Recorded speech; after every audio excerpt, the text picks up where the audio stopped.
Bonjour et bienvenue sur Corrèze Télévision dans notre émission Littérature en Corrèze. Nous recevons aujourd'hui Franck Linol pour un nouveau roman dans la série Meurtre en Limousin, Le souffle de la mandragore. Bonjour Franck Linol. Bonjour. C'est votre retour sur Corrèze Télévision tout d'abord, puisque nous étions rencontrés en 2012 à l'occasion de la Foire du Livre. Vous étiez avec Jean-Pierre Bonnet et Gilbert Borde. Et je vous avais reçu à l'époque pour un roman noir qui était Carole, je vais te tuer.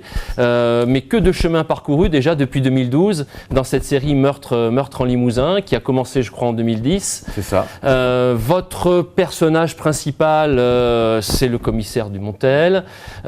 Dressez-nous, comme on dit dans la police, un petit peu son portrait robot.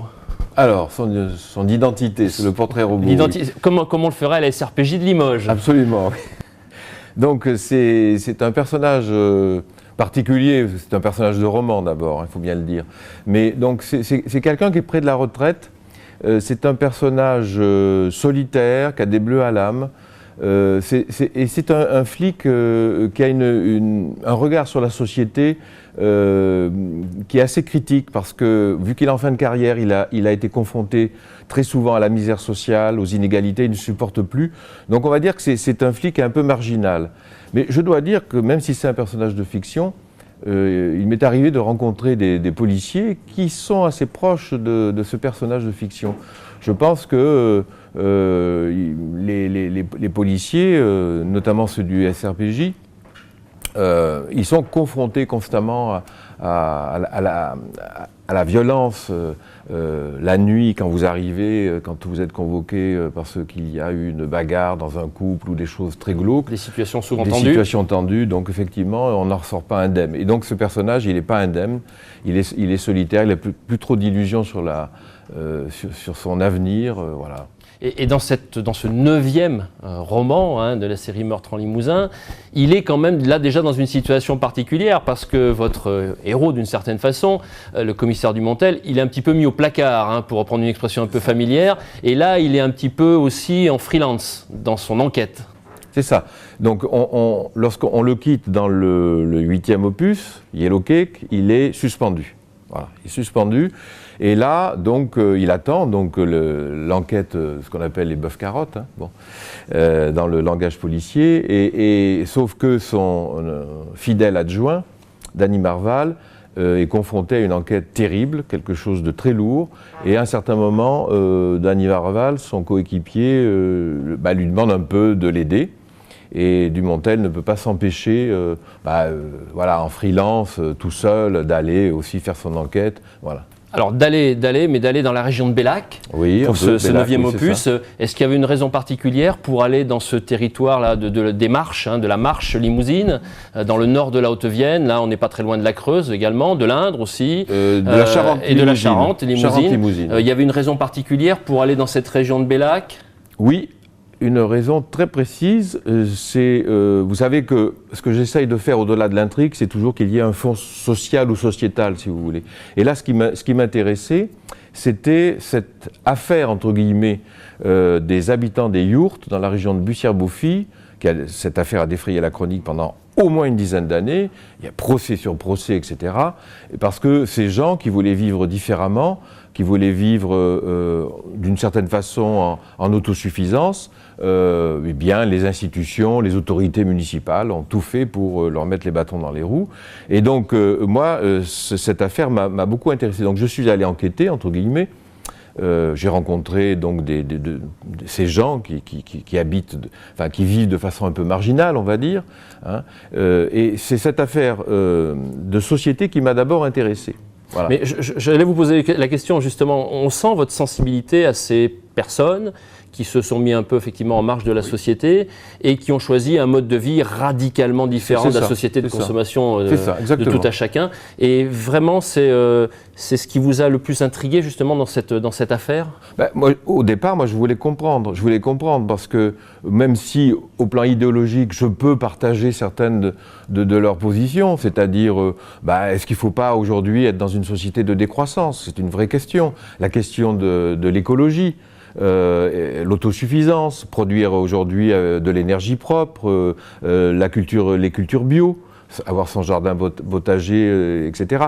Donc toutes ces thématiques qui aujourd'hui ressurgissent dans la société, sont au cœur de nos préoccupations. Il ne date pas d'hier non plus. Voilà, et voilà oui, absolument. Voilà des gens qui l'appliquent au quotidien et vivent, ont franchi le pas. Ils ont fait un pas de côté, ils vivent comme ça. Et moi, j'étais intéressé pour les rencontrer et pour comprendre un peu comment ils vivaient.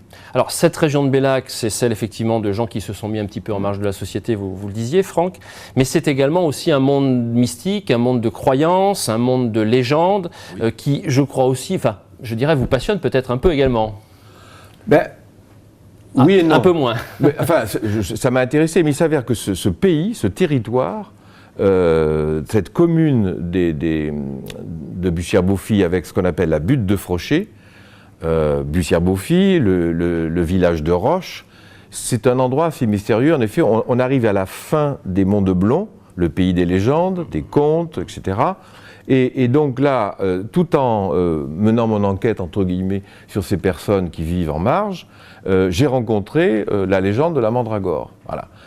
Cette légende du Moyen-Âge, ce dragon qui vivait donc dans ce chaos rocheux de la butte de Frochet et qui se nourrissait de jeunes filles vierges. Voilà. Et donc j'ai confronté ces deux histoires. Alors, mystique et pourtant complètement dans la réalité, puisque cette affaire s'appuie-t-elle ou peut-être sur des quelques faits réels qui se sont passés dans cette région-là, sur ce territoire-là, véritablement? Des faits réels. Non, c'est vrai que le roman débute par un crime terrible, une jeune fille de 16 ans qui disparaît, enfin qui rentre pas chez elle après le ramassage scolaire, et donc tout le monde est très inquiet. Et le lendemain matin, c'est un habitant des Yourtes qui retrouve son corps au milieu de ce chaos rocheux, là où il y avait la tanière de la mandragore selon la légende, et on retrouve son corps totalement déchiqueté. Quelque chose d'assez monstrueux, qui rappelle un peu, évidemment, la légende. Ça n'a pas existé, bien heureusement. On a aussi des personnages qui sont très très différents là, dans votre roman, puisqu'on a ces gens marginaux qui sont d'origine très diverses, français, Europe centrale, ça, oui. Ukrainiens, enfin peu que ça. Et puis ces locaux, voilà. Les parents de la jeune fille, et ces gens-là finalement se côtoient peu, se rencontrent peu sur ce territoire de Bussière. Enfin, de Bussière. Alors ça c'est une question extrêmement importante aussi, parce que moi je me suis rendu compte que, évidemment, il y avait un problème de cohabitation. C'est-à-dire entre eux, parce qu'il n'y a pas que les habitants des Yourtes, il y a des gens, donc des gens qui vivent à la marge, qui veulent vivre différemment. On les appellerait des alternatifs aujourd'hui, si vous voulez, qui vivent aussi, pas seulement dans des Yourtes, qui vivent dans ce qu'on appelle l'habitat léger. Voilà. Et donc, en effet, il y a un problème de cohabitation avec les autochtones. Et c'est compliqué parce qu'il y a une grande partie de la population qui les a toujours soutenus, et une autre partie de la population qui ne les comprend pas et qui, effectivement, cherche à les discréditer. Dès qu'il y a des brebis égorgées, ce sont leurs chiens, forcément, qui ont fait ça, etc. Ce sont des accusés faciles. Voilà, des boucs émissaires, d'une certaine façon, parce que ce sont des étrangers. Et que les étrangers, quand on ne les connaît pas, évidemment, on a toujours un regard et des préjugés. Donc ça vous voyez, c'est assez compliqué, les autochtones. Il y a des gens, au contraire, qui les ont aidés, et des gens qui les ont combattus. Alors sans dévoiler évidemment la teneur du roman, il y a quand même aussi plusieurs victimes, il n'y a pas que cette jeune fille. Heureusement pour un polar. Ouais. Il n'y a pas que cette jeune fille, il y a d'autres victimes. Et en même temps, revenons un petit peu à la police et au commissaire Dumontel et ses collègues.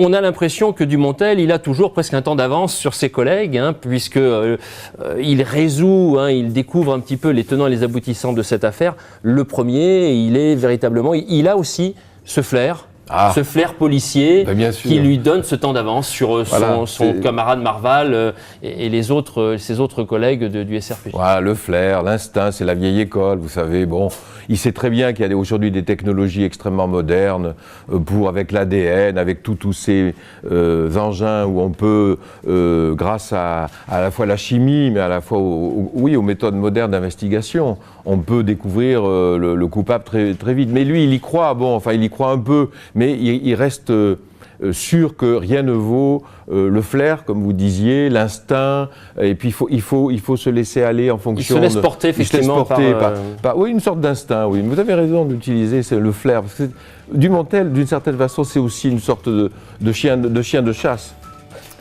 Merci beaucoup Franck Linol. Merci. Je rappelle, hein, il est encore tout chaud puisque Il est tout chaud. il est tout chaud. Tiède. Il est tiède. Il est tiède tiède. puisque il est date du mois de mars. mars, hein, mars 2017. Le souffle de la mandragore. Donc Franck Linol dans la série Meurtre en Limousin aux éditions donc Geste, série Le Geste Noir. Merci beaucoup Merci Franck Linol. beaucoup. Merci.